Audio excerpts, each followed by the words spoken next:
Hi, welcome to NDE TV. I'm Peggy Robinson. Today's guest is Dr. Lotte Valentin. Hi. Hi, nice to meet you. And thanks for And having me on your channel. you're welcome. And you're like me. We both had two near-death experiences. Yep, I did. I had two of them, one in 1992 and one in 1994. Okay. I'm just going to let you take the floor and let you talk. All right. So my first near-death experience was in 1992, and it happened right after I gave birth to my third child. So there's a little pre-story that happened before the near-death experience.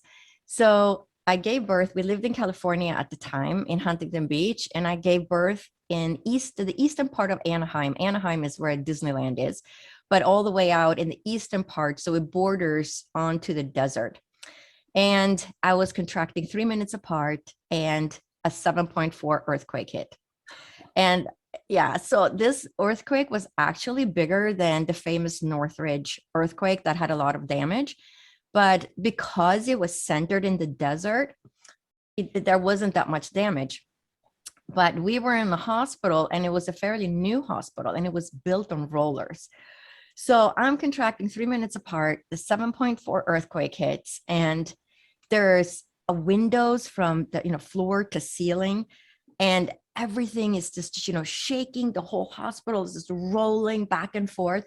Oh, I'm sorry. And Why was this built on rollers? because it's to withstand earthquakes better. So Oh, otherwise their buildings collapse. So they build the new oh, buildings of rollers, so it rolls with the earthquake, the whole structure. And it wow. was crazy. So you know how they have these metal trays Yeah. in the hospitals? Well, all those instruments that are on these trays were just levitating up and down, and the whole hospital was rolling. And the nurses, the midwives, my husband, everybody was just leaning over me on the table. I would have levitated off the table if they didn't hold me down. It was that bad. And I mean, it's at that point, it's one of the points in my life when I thought I was going to die. And you have your life flashing before your eyes, and you're thinking, oh my gosh, I never thought I was going to die this way.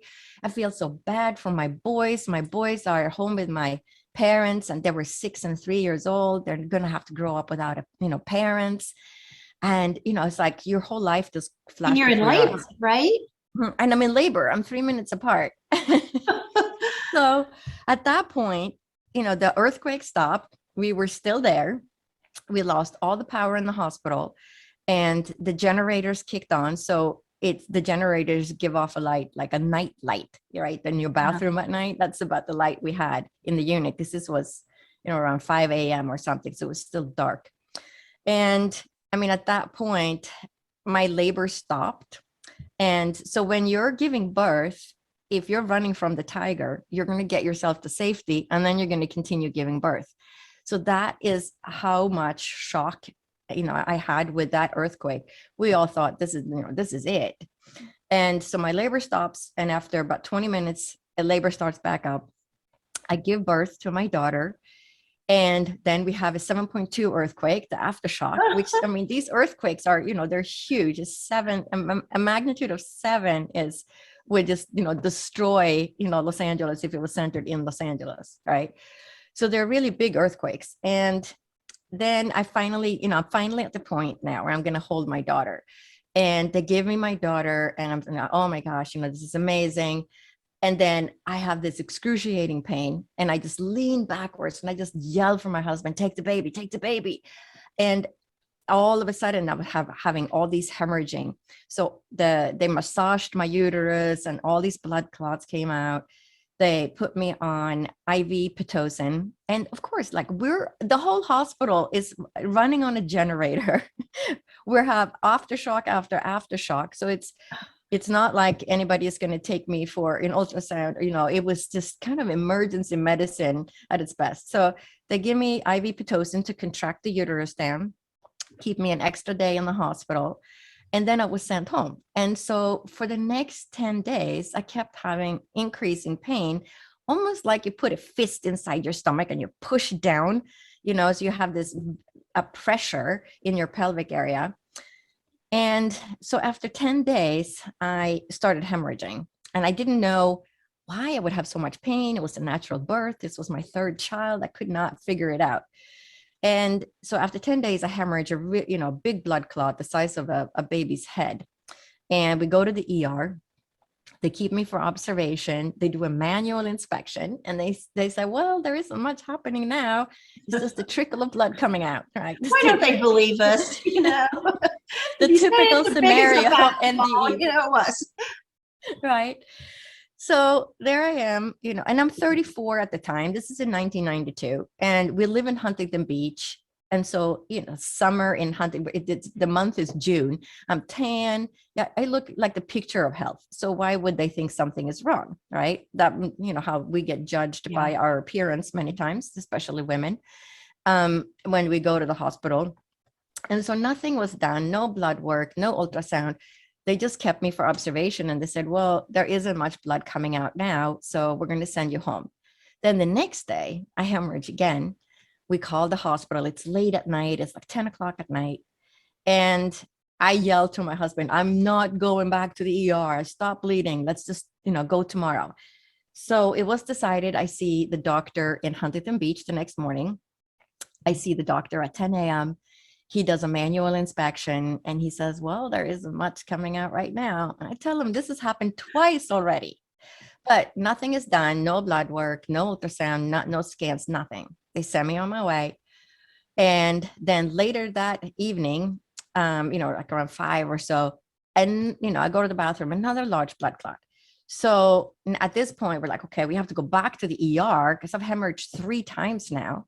So we go back to the ER, same thing, another inspection. Nothing much is happening. And us women just have to be ladylike, don't we? I mean, Right? we're not allowed to scream and throw a fit and say, darn it, something's wrong here, Right. And so, and back then it's, 1992, they didn't do things like we do now when you go to the ER. So they keep me for observation. They close the door. I don't have a bell to ring. So I'm just lying there. And eventually I start bleeding.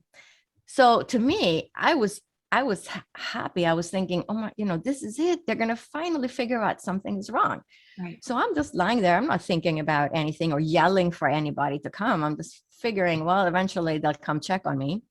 So this nurse, probably the spirit world sent this nurse to go check on me, because at that moment she opened the door and saw, the bloody papers that, how you lie on papers in the hospital.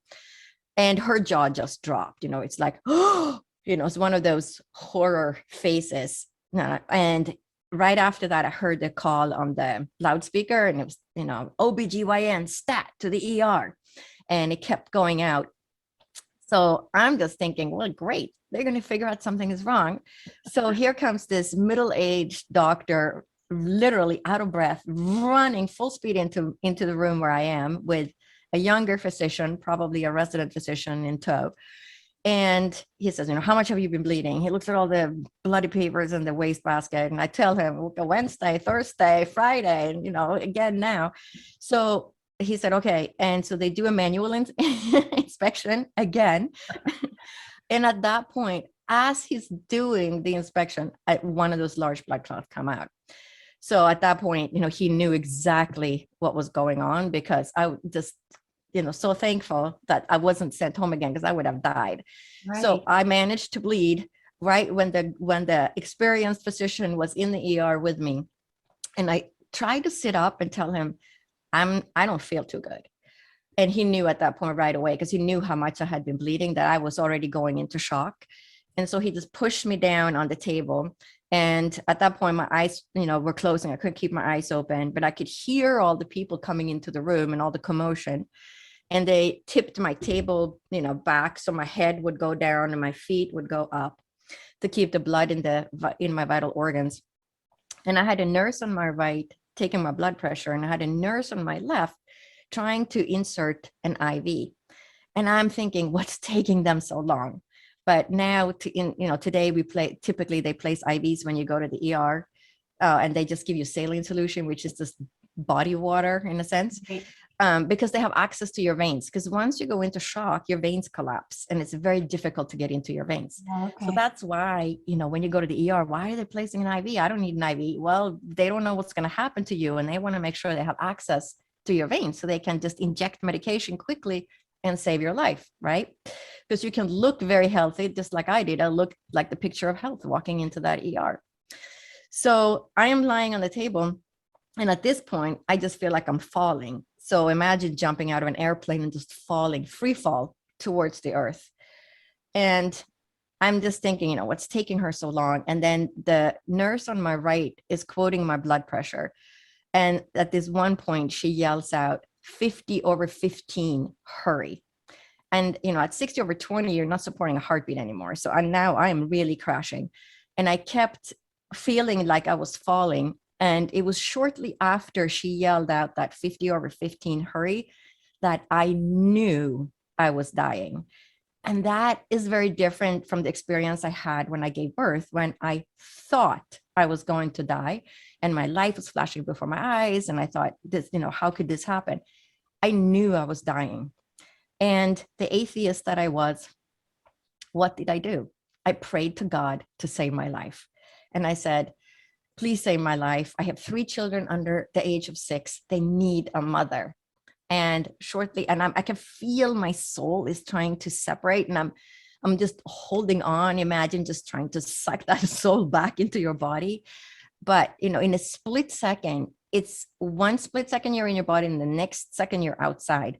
And it just happens so quickly that you don't even know how it happened, because it's just, people have asked me, did you exit through your head or your chest? I have no idea, because one second I'm in my body and the next second I'm not. Right. And at that point, I'm just floating up, above my body. But I know, so right away there is this, unconditional love, peace. And the first thing that crossed my mind was, how can this be? How can I still be me and be outside my body? This is not supposed to happen. Because I did not believe in God. I did not believe in the afterlife. I did not believe in the spirit world. I didn't believe in angels. I thought you die, that's it, and you're gone. Even though I was raised Lutheran in Sweden, I was confirmed when I was 14, I didn't believe in any of it. It's just, fairy tales. And so I'm in shock because I'm realizing I'm outside my body, but I still have consciousness. I still know who I am, where I am, and what's going on. And there was, no time on the other side. There is, it's like I knew I had access to past, present, and future all at the same time. There was no time. It doesn't exist in the other dimension. And I knew that I was attached to my body. And some people talk about the silver cord and things like that. I didn't see anything. I just had an awareness of belonging to the body below me. And so this is my first near-death experience, which is very different from my second, because my second is really what transformed my life. So with this, I get sucked back into my body, and then they, keep me for observation and all these different things. And the next morning, my clairvoyance was already kicking in, and I heard my sister-in-law, who had passed away about a week earlier, and she was in the left corner of the ceiling, and she said, don't worry, everything's going to be okay. And I at this point, I'm thinking I must be losing it. I had a hallucination yesterday of leaving my body, and it must be my brain that made all this up. And now I'm hearing my sister-in-law in the ceiling, am I going crazy? And, I was literally afraid of the experience, because I thought, maybe I'm just losing my mind. And then the nurse, very nice nurse, said, did you experience anything unusual yesterday in the ER? So I'm sure this nurse was aware of near-death experiences, but I had never heard of it. So She had her time, 92. I mean, that's right? Even good. Yeah. So I had no idea about near-death experiences or, souls or afterlife, anything. So it was, frightening to have that experience. And she said, did you experience anything unusual? And I said, no, not at all. I was petrified of telling her, because I figured if I told her what I had experienced or hearing my sister-in-law, they would probably lock me up in the mental ward and never send me back home. Right. So that was the fear I had of sharing it. And it took, you know, many years and me finding ions and starting to understand that a lot of people have had these experiences, and then, you know, be able to share my own journey with this. But then what happened is I was really sick. So for the next 3 months, I barely have any memories. So the first thing I said to the doctor, he said, I have to give you blood. You need a blood transfusion. And I am just lying on this table and he's yelling at me, don't move, because he was so afraid I would go back into shock. And so he said, we have to give you blood. And I said, is there any way you can avoid giving me blood? And he said, well, I'll see what we can do. You're young and healthy otherwise, and we'll see how quickly you make blood. And he said, why do you not want to take blood? And I said, well, because it seems that everybody who gets a blood transfusion is getting AIDS, because that was the era of AIDS. Right. And a lot of people that were getting a blood transfusion, you know, 6 years later, they would wake up and they had AIDS. And I said, right. I have 3 kids under the age of 6. I don't want to find out 5 years from now that I have AIDS. So it was decided, they could see that I was making blood quickly. And he said, you're not going to feel too good for the next 3 months. We're going to give you all these supplements. And I know that my parents changed our tickets to go back to Sweden twice. And then my mother-in-law came to stay with us. And so I gave birth at the end of June. And it wasn't until September that I had the strength to sit up. Wow. So I pretty much slept for 2 months.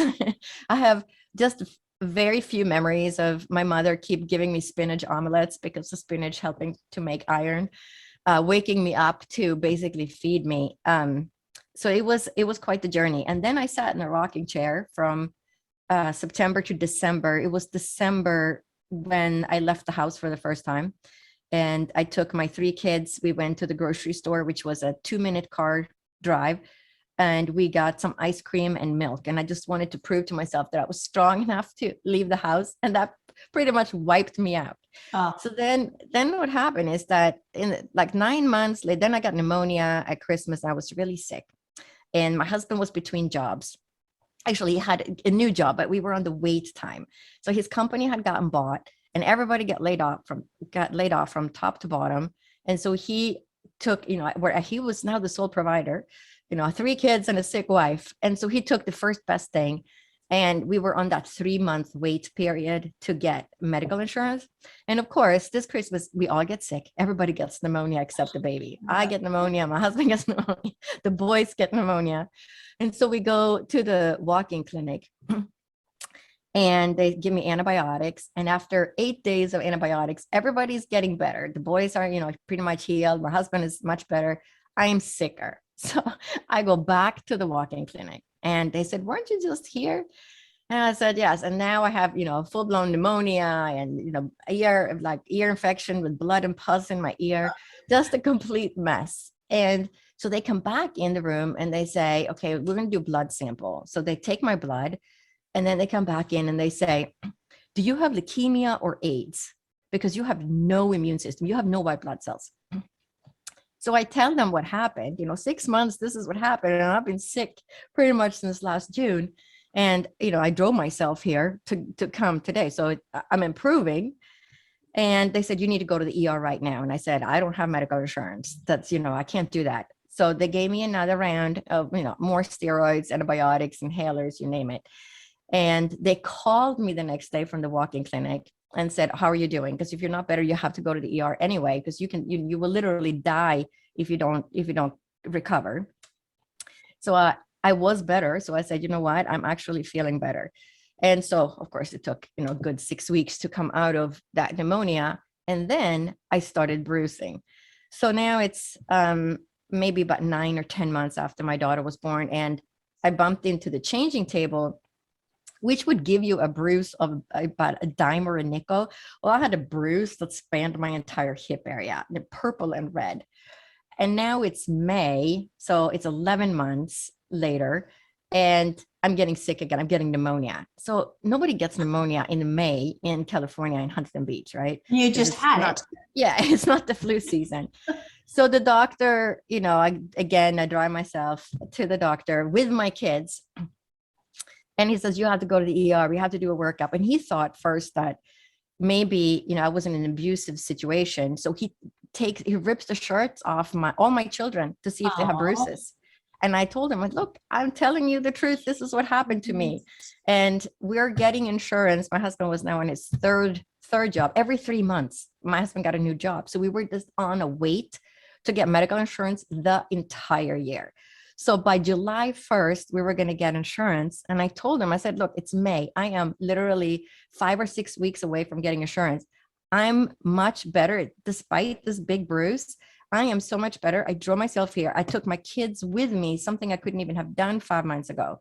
And I'm getting stronger. I'm getting better. So I'm not going to go to the ER. Well, being the physician, you're still going to give your patients the lab work, right? Because now that I've been to medical school, I know how bad that situation was, but luckily I was innocent then. So I didn't understand what a bad sign that really was.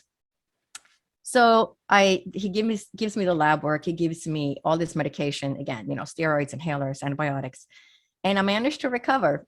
And then we get moved to New York in the fall. And I just had enough strength to get to the airplane. And it's, almost a year and a half later. And then it's 2 years go by. And every time I put my knee on the floor, I would get a bruise. If I tied my children's shoes, if I just hit something lightly, I would get a bruise. But the bruises were smaller, and there would be more like, well, if I put my knee on the floor, my entire kneecap would have a bruise on it. So this is how I existed for the next couple of years. And I didn't have enough blood in my system. So I would feel faint very easily. I couldn't, stand still for a long time. I had a stool in the kitchen. I would sit on the stool to cook meals for my children because I couldn't stand up long enough. I would just get faint. So this is how I existed. And it was always that feeling of the soul trying to leave or come out of your body. So I'm always, helping my kids, putting their jackets on to go out and play, things like that. And, feeling that soul trying to leave. And I'm like, no, we're not leaving, we're staying. And just having, pulling it back. And it was my normal existence at this point. And so this really lasted a good 6 years until I could, walk through a store without feeling faint. I would have to sit down. Even 3 or 4 years after, I would, if I went to Costco, I would walk through half of the store. Then I would have to sit down, put my head down to get blood back into my head. So it took a good 6 years to become a normal functioning human being. And then another 6 years to really get well. Was this all because you didn't get the blood to get your body back? Yeah. So now, later when I told my doctor years later what had happened, he said, well, you probably have what's called idiopathic aplastic anemia. And that is a suppression of the bone marrow itself. And so you're not making, enough platelets. So you had, thrombocytopenia, which is a suppression of the platelets, but it was also a suppression of the white blood cells and the red blood cells because I was anemic. My immune system wasn't working and I was bruising easily. So that is a suppression of the bone marrow. But people can get that just from giving birth and not having any complications. That's why it's called idiopathic, because nobody knows where it comes from. But just a pregnancy can set something like that off. And then with all my hemorrhaging and the pregnancy, and so that's what happened. It's that I had something like that. And so now it's 2 years later but this is how I'm existing at this point. And so my body, my soul is always leaving, and I wake up at night, my head is pounding. I take my head off the pillow, trying to get more blood in my head. So this second experience, and I struggled with this for a long time. How can I call it a near-death experience when I don't have the evidence? I wasn't in the ER. I didn't have, other physicians that could verify my experience. So do I call it a spiritually transformative experience, or do I call it a near-death experience? Like my drowning, I didn't go to the hospital at 5 years old, 1966. Yeah, it's a near-death experience. Right. And somebody there to say, okay, this is how long she was gone, and none of that. Exactly. And so now that, I've been involved with IONS myself, I understand. The point at the end is it doesn't really matter what you call it. It is the change, the transformation that happens in a person that has these experiences, and what you call it in the end doesn't really matter. It is what we experience and how it transforms our belief system and our existence on earth. So it's in the middle of the night. I take my head off the pillow. I'm holding on to my soul like I always do. Like, don't leave. You can't leave. You got kids here. And I'm holding on. But again, within a split second, I'm out of my body. But this time is very different because I immediately just went into like black space. I'm just tumbling through space, like you jumped out of a rocket and you're tumbling through space. It's just darkness, but it's this feeling of tumbling. And then I get to what I call the mid station. And I call it the mid station or the bouncing station because they sent me back. I wasn't, they told me you have to go back. But there was an awareness that there were somehow different levels. So I had this awareness of that there were floors below me and floors above me. So imagine going into a skyscraper that has 100 floors and you push the elevator button on floor 50. And then you get off at floor 50, there are floors above you and there's floors below you. So it was that kind of a feeling that I ended up at this level. And that's why I call it the bouncing station. Because maybe if you go higher, you have a choice. And maybe if you go higher, you don't have a choice. You know what I'm saying? There is some kind of level system. So I get to this place and I hear the most beautiful music, the music that you can't make on earth. It is angelic. It is just the most beautiful thing you've ever heard. So I'm looking around trying to figure where is this beautiful music coming from? And I see a log cabin. And I always laugh at, the different things that we experience or see. So I see a log cabin and I open the door to the log cabin and I look inside, but it's empty. So I'm kind of surprised, there's nothing there. So then I look to my left. I don't have a body, but I'm still have the sensation of rotating in space. And I look to my left and I see another log cabin and I look inside and it's empty. But then I become aware of this light behind me, this growing white light, almost as if you go and stand in front of a spotlight and the spotlight shines at you and it goes around you and it sort of envelopes you. And so I turn around and I'm just in this, magnificent, the most whitest, purest white light you can imagine. But this light is like being with, it's an understanding that you are with God or you are with the source or you are with divine presence, whatever it is that you want to give, whatever name you want to give to that experience. And so for me, I say, it's God or divine source, because I was raised, after all, Lutheran in Sweden. And so that's the word that comes to me to make other people understand what that was. It is pure divinity, pure love. And I was immediately wrapped in unconditional love. And there was this understanding that we somehow, we belong, we come from this light. We're part of this light. We carry this light within us. We belong to this. We return to this, when we die. And in this light, there is an outline of angels, and the music is coming from the angels. But I don't believe in any of it, right? So I've been struggling for 2 years thinking that I must be, I'm just going crazy. It's just hallucinations. This can't be. And so here I am again, having this experience, and I'm seeing things that I don't believe in, right? So I don't believe in God. I don't believe in divine source. I don't believe in angels, but this is my experience. This is what I'm seeing. So it's fascinating to me because I would have thought, being the atheist that I was, that people will see what they believe to be true, but that wasn't the case for me. Right. I didn't believe in any of it. And this is what I experienced. And then I became aware of 2 spirit guides, and the spirit guides on my right is communicating telepathically with the one to the left in front of me. And he says, "What is she doing here? She can't be here. She has to go back." And I said, no. Wait a second. How can I be outside my body and still be me? How does this work? No, this is the second time, and I'm wondering, how can this be? And the spirit guide to my left said, "If I told you, you won't remember, but you will remember this." And then it is just an image just appeared, but it is as if I'm standing on the moon and looking down on the earth. But around the earth, there is this diamond-shaped, what I call the fishnet, silvery, glittery fishnet. And, back in 1990, now you can Google it. You can Google grid around the earth. But back then, we didn't have the internet. We could not Google this.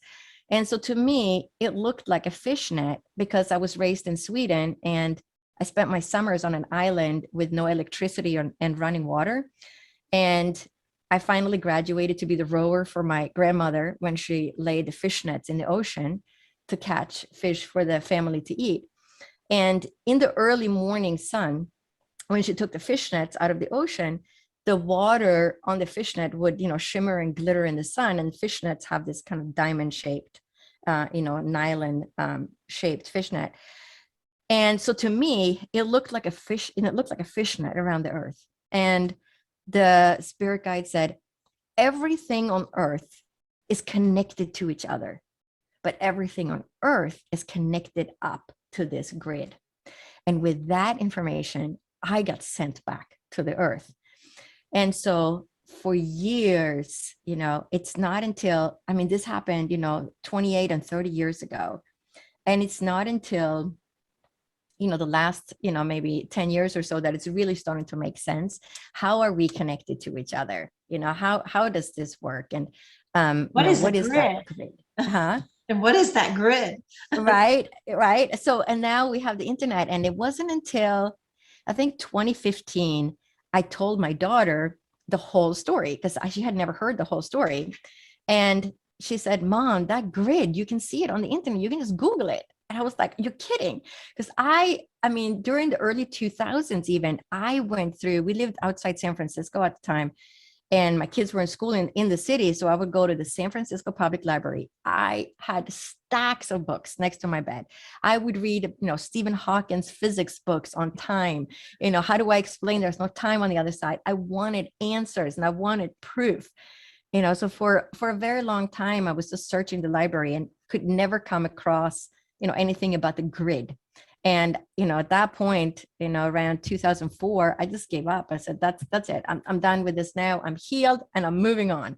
And then it wasn't until 2015 that I went to an IONS conference and I heard all the other speakers, met all the other people and, started learning that, oh my gosh, all these other people have had similar experiences. I'm not crazy. I'm not by myself. But, it took a long time for me to understand and put that experience it really transformed my own soul and my own spirit. And I became the person I am today because of it. Because then what happened was right afterwards, the first near-death experience when I heard my sister-in-law, it started then already. And I would have families that passed away. And that was a year later, my uncle passed away and he came into the bedroom in the middle of the night. And I said, oh, what are you doing here? You passed away. And he had lung cancer, but I had no idea if he was, going to pass away that year or 5 years later. He had it for a long time already. And he came to say goodbye and that he had passed away. And I expected my mom to call me from Sweden the next day because we were living in New York now. And she didn't call me. And I waited another day. She didn't call me. And after 3 days, she finally called me and she said, her usual chat, like, checking in, how are the kids? How is everyone doing? And then after a while, she said, oh, I have some sad news to share. And I said, yes, your brother, my uncle passed away 3 days ago. And she was just dead silent. And she said, how did you know? And I said, he was here. So that whole clairvoyant experience started right away with the departed visiting. And then I would start seeing things before they happened. So I became more and more clairvoyant, clairaudient, and clairsentient over the next 12 years to the point where, after 12 years of getting messages about people dying, people being sick, we're going to be in a car accident and all these different things. It was at that point that the spirit guide guided me and said, you have to go to medical school. And it was in 2004. So it's 12 years after my daughter was born and my boys were now teenagers. And I always knew I was a healer, but I had never followed that path. And I was a programmer and systems analyst for IBM when I was, after I graduated from college. And I had studied nutrition, and study when my boys were little. But now it was time to go back. and, looking for things. And I wanted to find an online degree where I could, study while the kids were still at home. So I find this degree that says naturopathic medicine. And I said, wow, that's a medical school. I can't go to med school. I'm in my 40s already. I'm, even if I have to take all the prerequisites, the chemistry, organic chemistry, biology, all that, physics, and then there's no guarantee they will even accept me. I mean, I'm quite a bit older than the average med school student. And I closed the computer and I said, well, I'll just look again tomorrow. And at that point, a spirit guide dropped in and said, no, you have to go to medical school and become a naturopathic doctor. You have to combine East and West traditions. You have to bring messages and healing to the people. And you are to write 2 books, no, wait, 3. And at that point, it was, the message was so strong, and it's been going on for 12 years now, that I was like, okay, I'm doing this. They're telling me I have to do this, so I'm going to do it. And enrolled in all the prereq classes right away. And then went to med school, was accepted. I applied to 2 med schools, was accepted to both, and went to medical school when I was 54. So I, had taken all the organic chemistry and physics and all those classes. Went to med school in 2012, graduated 2016, and then residency, 2 years into 2018. So, and then started my own clinic January 2019. I assume you already had your undergrad. Yeah, I had my undergrad. What was that in? It was in business and management information systems. I know. So not at all. And I had just moved to the United States because I'm married and American. And I had started studying at Stockholm's University. And again, it's like business economics type major. And again, I thought, maybe I should just, go for nursing or something in the healing profession. But I was so afraid of the language barrier because I had just moved to the United States, and it was hard enough to just understand a regular English, forget trying to understand the sciences. So again, I majored in, I didn't listen to my heart. I listened to my brain and said, my brain says I should do this, but my heart says, I should be a healer. So it wasn't until, later in life, but the reason it had to be this way, because everything makes sense once you've lived through your past experiences, and as soon as I graduated, I was guided to go to Arthur Findlay College and study mediumship. And as soon as I get to Arthur Findlay College, I have a reading with my teacher, and my teacher says, oh, your mother says that you started writing a book. And I had only done an outline. I basically had titles for the different chapters. And she said, oh, your mother is telling me you're to write 2 books. No, wait, 3. And I've gotten that same message from 4 different mediums that I'm to write 2 books, no, wait, 3. So of course I went back home and I immediately started writing my book, which is Med School After Menopause, The Journey of My Soul. And the title, the Med School After Menopause title, was given to me by the spirit world because they said, no, it's not about going to med school. There's one chapter that talks about, what it's like to be in med school when you're older. But other than that, it's just my near-death experience are, in there, and all the different, many different types of clairvoyant, clairaudient, remote viewing experiences that I've had, and to help other people transform their life so that other people who read my book can become more intuitive, tune into their own psychic and mediumistic abilities, because we are all divine creatures. We all have the capacity to do these things. So then my book, so I published this in November of 2019. And then about 6 months ago, my book won an award, and it won the first place in spiritual leadership category by Living Now Book Awards. So I'm really excited to, have won an award. Yeah. So the book is really about, how to transform your life and how to become more intuitive and clairvoyant yourself by sharing all the different things that happened to me to help bring it out, from in the reader's life. So so there are many different stories of how I became clairvoyant, clairaudient, and clairsentient. And so I studied mediumship at Arthur Findlay College. I've been there several times. And of course, my teachers tell me, oh, you were a born medium.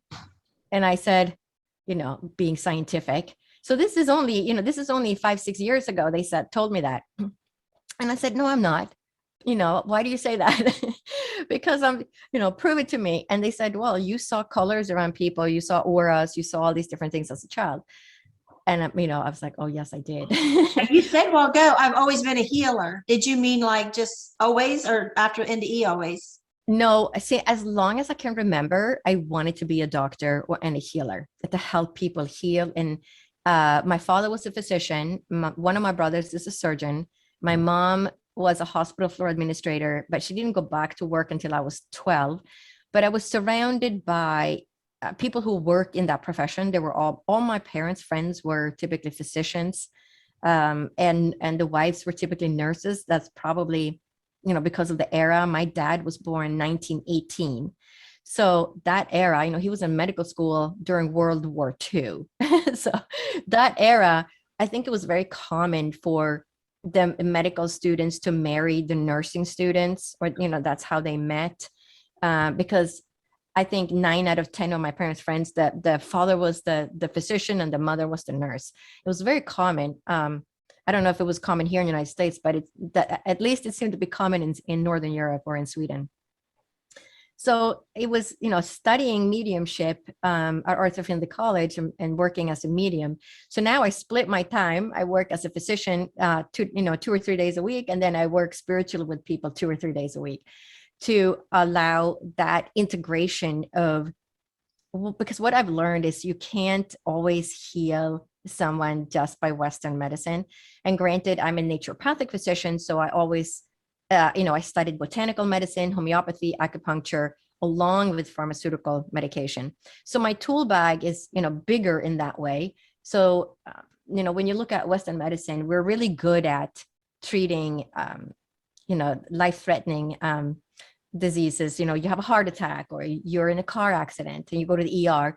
We're very good at saving these people. But the Western medicine is not that great with chronic diseases. So naturopathic medicine allows for a greater toolbox and tools to use to help treat people. So some people do great with pharmaceutical medications and other people get all the side effects. And this next person does great with, herbal medications, acupuncture, homeopathy, and that's what they need. And sometimes it's a combination. They need one medication and this herb and this homeopathic remedy, because that's what works for their body. Everybody has a unique body. But then what happened is, so I see things, it's been going on for a long time. So now I'm working with the spirit world. The spirit world is always present. And it started already when I was doing my residency, and I had only been to Arthur Findlay College once. And I would hear things or see things when I was working with my patients. And I would say, oh, I would hear this message from the spirit world. This person does not have allergies. They have, a much more serious condition, and I would say, hey, like, why don't we do an x-ray just to make sure? And then of course, whatever the problem is will show up. And so that's how it started. And I started to understand that I'm to integrate somehow the spiritual work I do, but also with, helping people heal. So now I work a lot as a medical intuitive. And so I have 2 websites. One is drlotte.com, drlotte.com. And that is then linked to, you can click on Work with Dr. Lotte Spiritually, and it takes you to my other website. And my other website is divinespiritualessence.com. And on this website, you can see all the different sessions I offer. So you can schedule, a session with me, and you can just pick a time by yourself and then, click that. And so I do medical intuitive sessions to help people heal. So I work with people all over the world because now we're tuning in spiritually, and I work with my spirit guides. So am I a medical medium or a medical intuitive? I kind of go back and forth, because sometimes you're working intuitively or working, with that person, or I will see something in that person's body. If I typically meditate before I work with someone, and sometimes I'll see things, sometimes I'll hear things, and sometimes the spirit guides come in and say, tell me something or show me something. And so it's a combination of all of that. And using my medical training, I often hear, I'll hear like a specific disease, and I'll say, okay, I hear this disease from my spirit guide. Do you have any of these symptoms? And then, we can piece it together and say, oh my gosh, yes, they make sense now, because the spirit guide told me this is what you have, and you have all the symptoms that go along with this disease. So you need to find, what state do you live in? You need to find a doctor in your state that can help you. And it's these kind of, doctors that can help you. And I can guide them to get to the right people, because trying to maneuver Western medicine, it's very hard, because you see your PCP, and then they have to refer out to all these different specialists, but they're also often not aware of all the different, different kinds of resources, like functional neurology. People get sent to a neurologist, but they might need a functional neurologist. And so people don't understand the difference. And a lot of MDs don't know the difference. We don't get that kind of training. It's things that each individual physician learns on their own after they graduate. So, one doctor to the next, we're all different. We're all different creatures. We have, the kind of clientele that we have, what we've seen. But when people show up in a medical intuitive session with me, I know there is a reason. Because we are guided by there's something that resonates with them about me, my experience, or what I've been through. Maybe they had a near-death experience. Maybe they have spiritually transformative events themselves. Maybe they don't do well with pharmaceuticals, whatever it is. But there's always something that guides people to schedule sessions with me. So I work a lot as a medical intuitive. And then I do, of course, readings for people, spiritual readings, psychic readings. And I call those sessions wholehearted, because it encompasses, psychic, intuitive, and mediumistic skills. So it goes in many different directions. Sometimes we do psychic and we connect with someone in the spirit world, because that's what comes out of that session. And then I do something called ancestral healing. And that is something I actually trained in, ancestral healing or family constellation therapy. So going through medical school, you obviously get training in counseling, and you have to be able to diagnose people, or does this person need further evaluation by a psychotherapist, right? And so we get a lot of that counseling training. But then I trained in ancestral healing. And the reason that I was drawn to that was because I was doing mediumship readings for people, and I kept having several people in a row that had the same kind of abusive, physical abuse in their family. And I would see the grandmother, and I would see how she was physically abused. And then I would see the client's, mother or father, and they were physically abused. And then I said, look at the client. I said, you were physically abused because your father abused you, and the whole, like, it would just go down. I had several people in a row. And I said, okay, spirit world, why are you sending me all these people that have the same background? So then I was drawn to, there's something here that I need to learn more about. And so that put me in training with Mark Valin, who wrote the book, It Didn't Start With You. And he's been doing ancestral healing for probably 30 years. And so there is a pattern that we see with the way things show up in your life. And we now know that you inherit trauma. So the actions and reactions and interactions of your ancestors, your grandparents, your uncles, your parents, whatever wasn't resolved back, when they lived, it gets transferred down, and those patterns repeat themselves. And that's why I had seen the abusive patterns, because that's what brought me to that. But there's so much more to that. And we know that these traumatic experiences are transferred on DNA. And so they've even identified specific genes, like the FKBP5 gene is one, and how these traumatic events gets passed down. So for example, if your grandfather served in the World War II, and every time the sirens went off and he was taking shelter, and he's thinking, this is it. This is the day I'm going to die. The airplanes are coming, flying over. And then he survives the war. He has children, and then his children has children. And now he has a granddaughter. The granddaughter, every time she hears the siren, she has a panic attack. But she has never had a traumatic event. She's never, been in a traumatic event that caused, fire or police or ambulance to show up. So where is this coming from? Well, that is an example of how that traumatic event from the grandfather was transferred down on the genes. So they've done, many studies as well with this. And there's a famous study that was called Epigenetic Inheritance of Ancestral Odor Fear Conditioning. That was published in Nature Neuroscience back in 2013. And it was a study that was led by Brian Diaz at the Emory School of Medicine, Emory University School of Medicine. And they could see that they took the mice and they exposed them to cherry blossom smell and these male mice. And then they would take the sperm from these male mice. So now they feared the cherry blossom smell because every time they smelled it, they would get an electric shock. Well, they took the sperm from these mice, artificially injected it, or artificially inseminated the female mice. The female mice gave birth to little pups. The pups from that mother feared the cherry blossom smell, even though they had never smelled it. And they even had more M71 receptors, so they could detect the cherry blossom smell at an even lower level.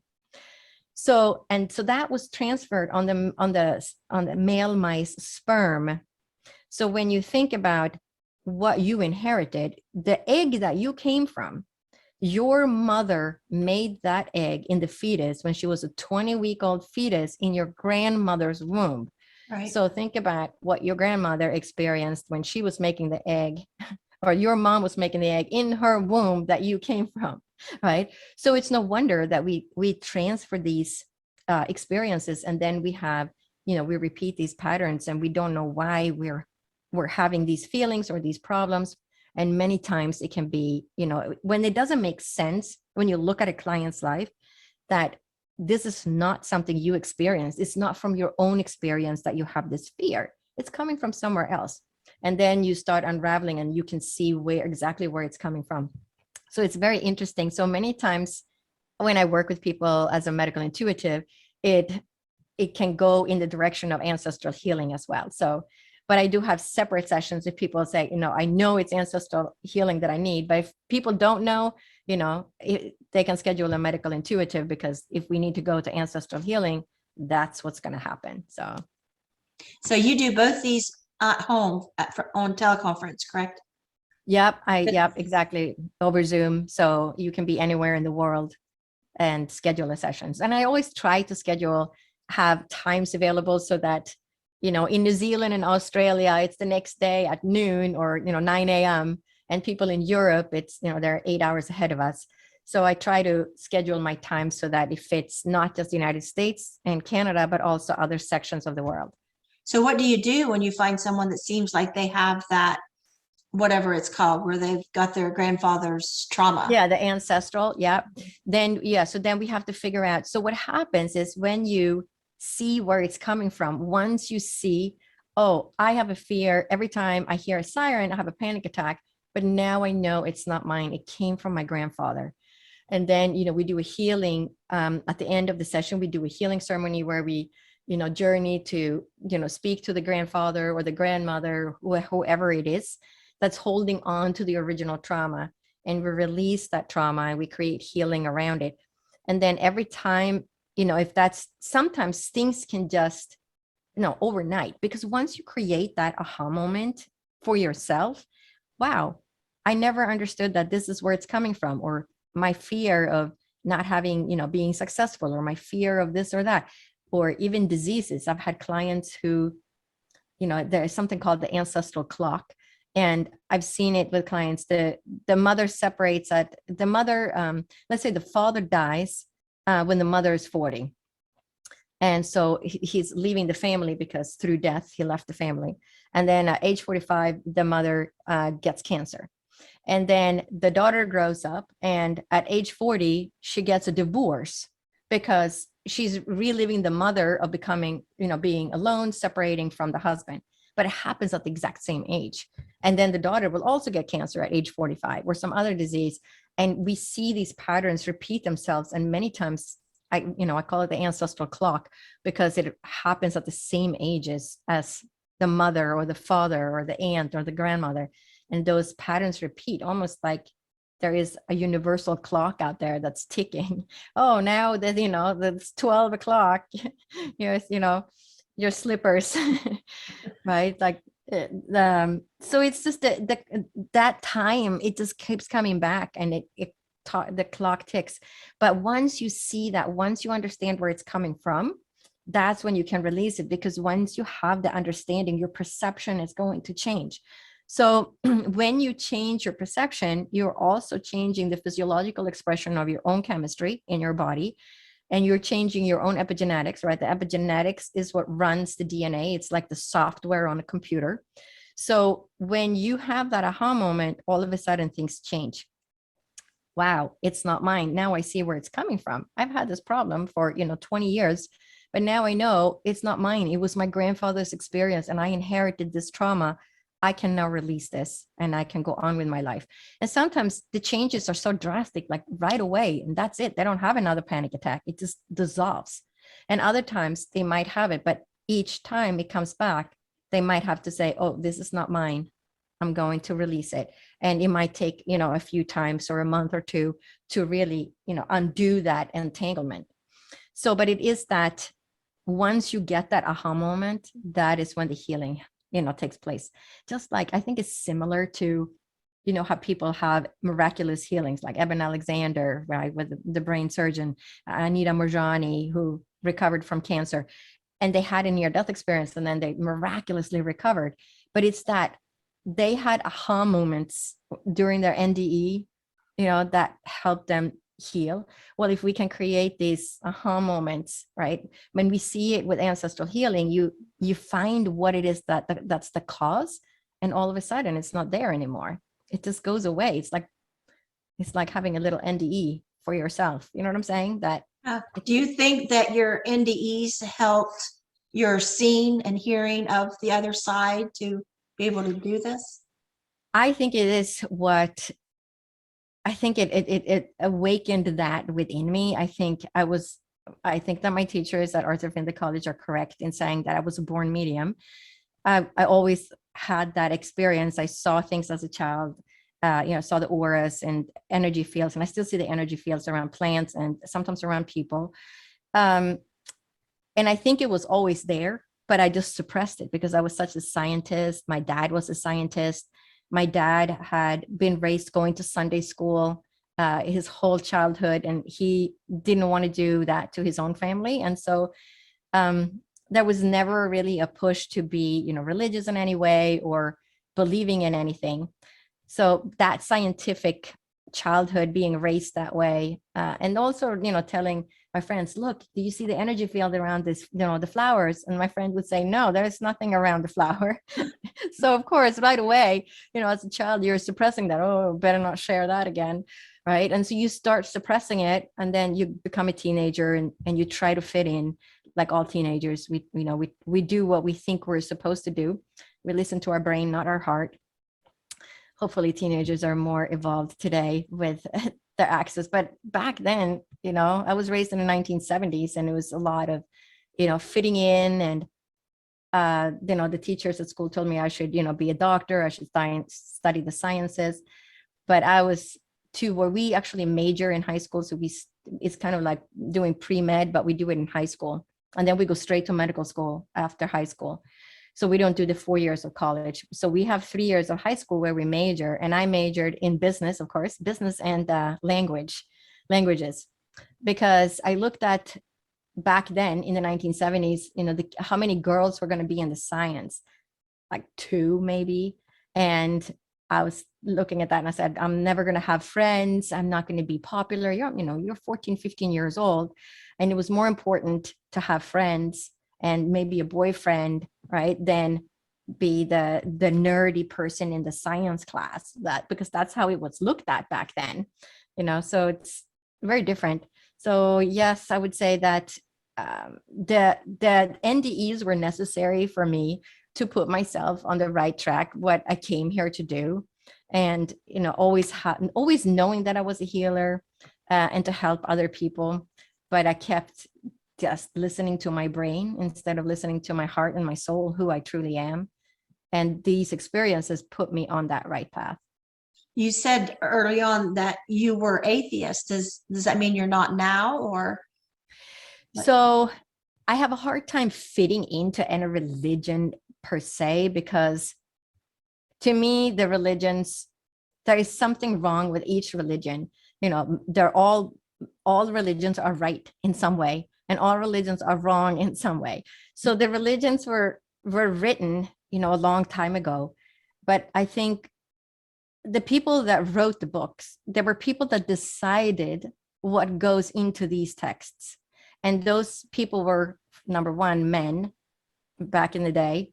And so what did the society look like back then that made them think that what they're saying is correct? And so the religion itself, when you're standing in that light and you're meeting God or divine source or whatever you want to call this, it is it's bigger, right? So Raymond Moody wrote a book, I forget what it was called, but he says, God is bigger than any religion. And I couldn't agree more, because God is bigger than the Bible. Does that sound right? Yeah, God is bigger than the Bible. I think that's what the title of his book is, because religions to a certain extent put us in a box, and then it's also what's creating wars and fights between the people on earth, because everybody thinks that their religion is the best one or their religion is correct. But the truth is that God is bigger than that. God didn't want people to fight. Jesus accepted all the people. He didn't say, you're a bad person, you're not believing in this. He was accepting of everyone. But religions have a way of separating people, putting them into compartments that you're not, my Bible is better than, even within the Christian community. Because there was a time when I was looking into all this, people saying, my Bible is better than your Bible. It's bigger than that. We need to all get along. The religions basically say a lot of the same things. If you look at all the different religions, and I talk a little bit about it in my book, and how if you look at certain quotations, they exist within many different religions. They all say the same thing, but we're afraid of the things that we don't know or can't explain. And so we tend to box ourselves into our little tiny corner instead of being open and accepting to all people on the earth, because we are all connected. We are all one in the end, and we all live many different lives. So maybe in your last life, you lived in Egypt, and the life before that you lived in China, and the life before that you lived somewhere else. But now we are just in this body, and we think that, this is it. And we sort of box ourselves in. Yeah. Like I said before we started the show, my experience with ions, and, you can't be in leadership if you're a Christian. And then I get a lot of flack on having this podcast. Some of my Christian friends think I'm not Christian because I have someone new age on, or someone that doesn't line up with what they think is Christian. And it makes me think of that song, Here I Am. It's about clowns to the left of me and jokers to the right. Here I am stuck in the middle with you. I keep hearing that song in my head when I think about it. Yeah, no, it's very true. And, we get stuck thinking that our way is the right way. And it's the same in our political climate in the United States today. If everybody, we got either you're a Trump or either you're a Biden, and then the news that you read are catering to whatever that belief is. So the only way you're really going to try and understand the full picture is if you read Republican news, and then you read Democratic news, and you listen to different TV channels. And because you can't just get fed one thing, right? And it's the same thing with religion. If you're just fed one thing, one Bible, that's all you have a perception about. Yeah. And our presidents are just, what's on the ballot is like food on a menu. I can only order these two things, and I really don't want either one. But this is what's all is on the menu. We need a better menu. We need better people to choose from. Right. It's the same. It's the same with everything. Vaccination, not vaccination. The whole pandemic, everything is like that. We live in a yin and yang world, right? But even the Chris and the Will. Everybody's fighting about Chris and Will. Who's right? And I'm like, you're right. And it's, everybody's right about something. It's not just, all Republicans are wrong about everything and Democrats are right about everything. No, it's not like that. It's probably a 50-50 on each side. And, but we have to be more open-minded, more accepting, more loving towards our fellow people, and not divide ourselves just because of our political beliefs. And many times, we change, we grow, we transform. And what you believe to be correct today, I'm going to ask you 5 years from now, is that what you still believe? And then now you're not friends with, 10 of your old friends because of they didn't get vaccinated or, something, right? Whatever the political agenda is, but you get fed the information. So look at where you get your information. Make sure you look at many different sources of information. I've had people on my Facebook saying, "Oh, you're not vaccinated. You're killing people." Like, really? Do you know that I stay home and hardly go anywhere? Does that filter into your judgment at all? It's just, you need to know one thing. I'm not vaccinated. And therefore you are this and this and this, and I hate you. And people actually saying that they hope people die that's not vaccinated. Like, and it's terrible. Come here. Yeah, it's terrible. And you can't, there are people that can't get vaccinated because of their medical history, or, what they might have a condition now that is, I'm just not buying it. Yeah. And so I'm not buying one bit of what they're selling. That's me. Yeah. So and it's me. That's my decision. They say my body, my choice. Well, okay. What about me? It's my body. And I'm saying, and my husband's saying, we don't believe you. And we have our reasons why we do not believe you and why we will not do that. But that doesn't mean we're out here coughing on people. It doesn't mean we're out here running around and, we don't want to get COVID just like everybody else. We're protecting ourselves just like everybody else. But they assume that you are this living virus going around killing people if you're not vaccinated. You're right. Yeah, no, it's, it has to be a decision for each person, whether to get vaccinated or not, and act responsibly to keep people protected that doesn't have a functioning immune system. Do what everybody, should just do what they can to help protect other people, whatever that is for them. Yeah, and to me, because we're all together. And to me, being vaccinated, I'm sorry, it's just like a false sense of security. Oh, I'm vaccinated. I'm going to go here to this concert. I'm going to go to this ball game. I'm going to go to the bars every night. I'm going to do all this stuff. And guess what? Sometimes they get COVID. Yeah. I'm not going to all those places. There's some killer disease out there. I don't want it. And so we're not that big social people anyway. So, and now thankfully we're, anybody, because I haven't had it. Yeah. Now, thankfully we're pretty much over it. So, it'll probably, remain, they're thinking it will just remain, or the science, the newspapers, that it will remain as a cold or, flu season kind of. But, viruses in general they mutate, they want to survive. It's a living organism. So they want to infect as many people as possible, but they also don't want to kill their host, because then the virus dies. So that's the good news. And that's what we've seen. We get off topic, don't we? Yeah, that's what we've seen. We know the strains get milder and milder and more infectious. So that is what we see. Measles is more infectious than COVID, but we forget about those things. So yeah. Well, I appreciate your time. It's been interesting. Everybody's different. I mean, and then I can't help but think, you were in the bright white light and you saw outlines of people. Angels. Okay. Did you see anything more than an outline? No, I saw an outline of angels. I knew it to be angels, but did not see, feature, like facial features or anything, but just, were they standing, sitting? Yeah, standing. Like, were they close together, far apart? No, they were close together. Like one angel went into the next one, into the next one. Yeah. I saw, it was my second NDE too, NDE also. And I was in the bright white light and I saw just outlines. They were standing like shoulder to shoulder. And I don't know, maybe 5, I don't know. Because it was so faint, like I was like squinting. I didn't have a body, but you feel like you have all these things still. Like you think if squinting would make it help. And then I saw another line and I seen one sitting up front and center. So you be an atheist, you have your experience, but me had always been Christian. When I saw one sitting up front and center, to me, that meant that has to be God. And I start yelling at this person sitting up front and center, because I say, you have to be God. I'm not staying here. You can't make me. I have 3 kids at home to raise, and you can't meet all this, mine went on like that.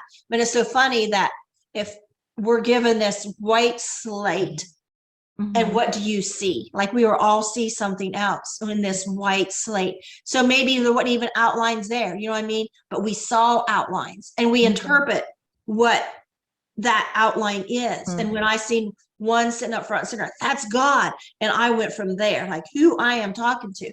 And for me, it was God, because I pled my case and eventually I was returned. But I'm different because I was told it was my time. The answer was no, you're not going back. It is your time. And I haven't heard anybody else that was told it's your time, but I was. And so, but it's just so strange. And it's so funny because I think back after my 5-year-old drowning, not long after that in Sunday school, when I was coloring this coloring page of Jesus sitting on a rock and the children, 2 stand aside, 1 was left. And I'm singing Jesus Loves Me over and over, and I'm getting all worked up. And all of a sudden, that scene is real. I'm now physically standing in heaven in front of Jesus sitting on the rock with the child in his lap and these 2 to the side, just like they were in a picture. You know, for years I didn't talk about it because that sounds so silly. How can that appear? A picture all of a sudden become real and appear. But listen to what you're saying. And after listening to other guests and thinking about it, I can see now, because to me, it's like I said, like that slate, say it's clear white, but what do you see? You know, and it's like, it's our soul, what we see in that white slate. You know, I see God. Say atheists may see, you know, you guess that's angels or whatever. But it's fascinating that it's so individual. Yeah, I look at it, it's the message that that person needs to do what they came to do. Yeah. You know, for me, I needed those messages and that transformation so that I could do what I do today. And I think another lesson in your story and in mine and a lot of others I hear, especially women. There's the last guy I just did the other day, Raymond, him as well. I brought up, you know, because he was so nice. You know, he didn't want to be unkind. So he didn't speak up, you know, during these heart attacks and things. And like you know, you were told to go home, you're fine. And you knew you weren't, you come back and you were a nice girl. That's why I said you were ladylike, you know, and sometimes, by golly, we just don't need to be ladylike. Sometimes we don't need to be so kind. Sometimes we need to stomp our feet and say, listen to me. I am not stupid. I am not a liar and I'm not crazy. Listen to me. Because that night I was only 25 years old and I just had that NDE. And then suddenly I'm back in the wheelchair and my doctor come and examined me and he's like, nothing's wrong. And I'm like, I couldn't tell him. It was 1986. There was no even word near death experience. And so I said, I'm not going home. And he looked at my husband like, what's wrong with her? You know, I could just see it in his face like, what? Because I'm not going home. I cannot bring the words and say, or they put me in a psych ward and I die up there. So the next morning, my doctor came and then he seen I was full of internal bleeding, hurt my chest, you know, all this. And it was a ectopic pregnancy. But you know, I look back at that and I wish, of course, you can't go back, but all I can do is maybe somebody listen to this podcast at some point in time will have some kind of medical emergency and they're sitting there quiet and they're told to go home like you and I were. And they'll think, wait a minute, those girls, those ladies, they went home and they could have died. And I'm sure there's people that go home from the hospital and die because I used to work in an emergency room. I know it happens. And I worked the exact same emergency room where this happened at too. And sometimes we just got to speak up and use our voice. We don't have to be mean and horrible, but sometimes we just don't need to be. And the patient doctor thing too, right? We think doctors know it all. And we know with every fiber in our being, sometimes something's wrong. It's screaming at us. And we just walk away and be polite and kind. And we're thinking, I'm going to die. Yeah, no, that's good advice. And that's called gaslighting. And typically women get gaslit by doctors more than men.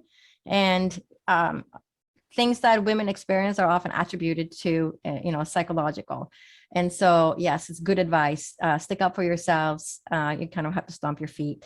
Like heart attacks in women, you know. Yeah. And many times that, you know, doctors might not also be familiar with the symptoms that women often experience different kinds of symptoms, especially in heart attacks, than men. And so depending on when they went to school, their training right? So they might not be familiar with it. Same thing with endometriosis is a big one. It's often misdiagnosed, and young women and end up in the ER over and over again, and you can't see it on an MRI, you can't see it on blood work, you can't see it on an ultrasound. The only way you can see it is via surgery. And so they often get misdiagnosed, and the endometrial tissue actually grows everywhere. And every organ now, they have found endometrial tissue on every organ, including the heart and the brain and the liver and the spleen. And because endometriosis grows outside the uterus, and we tend to think of that as a disease that happens within the uterus, but that's adenomyosis, and that causes typically heavy bleeding and infertility. But it's something that is often misdiagnosed today. And all I can say is find the correct people. I get a lot of people that have endometriosis because I'm very, very aware of it, and I know what doctors to send them to get the correct diagnosis. But there are many diseases like that doesn't show up on an MRI or ultrasound or blood work, and those are very difficult. And many times those women particularly are gaslit and told that it's just in their head, and it's sad. And it's difficult because they don't know where to turn, because they've tried everything. Their doctors say, here is another birth control pill, or here is some pain medication. But, what they need is actually surgery, and it gets worse and worse and worse.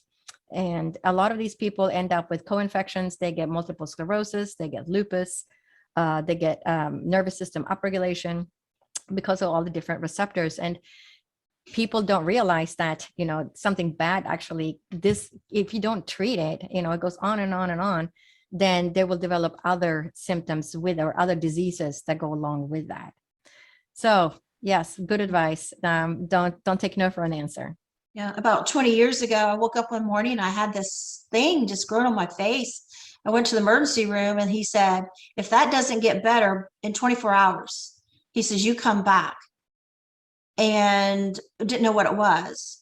And so 24 hours, it was worse. I looked like a monster on this side of my face. So I went back to the emergency room, and this is the emergency room I used to work at. And I knew these people, and the girl was so mean to me at triage. She says, well, you were just here yesterday. And I was like, he told me to come back in 24 hours. What better? She said, you were just here. She wouldn't even let me go through and be seen. I'm like, so I went to another hospital. And they said, come back tomorrow, you're being admitted. I had MRSA. And I had to have the IV antibiotics and all that. And so, and this is when MRSA was new and everybody's so scared of it. And so I went back to that hospital, went up on third floor administration, because like I said, I used to work there. And I sat at the lady's desk, and I told her, I said, they wouldn't even let me be seen. And she was like, oh, okay. I just want you to know how I was treated. And this isn't right. And it's not. Okay. And I'm thinking, probably as soon as I shut the door, she probably sent in the hazmat team to sanitize. But I mean, just, anybody listen, speak up. And, like I'm thinking of Stephanie Arnold, who had an NDE. And she had premonitions of exactly what was going to happen, that she would have this horrible condition when she gave birth to her child. That's exactly what happened. So they happened to have blood on hand because of it. And, and she had to be persistent. And if she hadn't been, she wouldn't have lived, because they had blood on hand because just of her premonition. So I'm sure doctors kind of roll their eyes when you come in and say, I had a premonition. And like you say, it was this big of a clot, and they're like, pfft. And then you come back again, a bloody, nah, until the nurse seen it herself, and then her face was shock. But it shouldn't have to. They just don't take our word for things. I don't know. I have come actually. if I have an issue, I have my husband call and talk to him, because they hear a man's voice saying, "I'll write it down what he needs to say," and he'll get something. The gas bill was too high, or whatever issue we had. Internet. I don't know.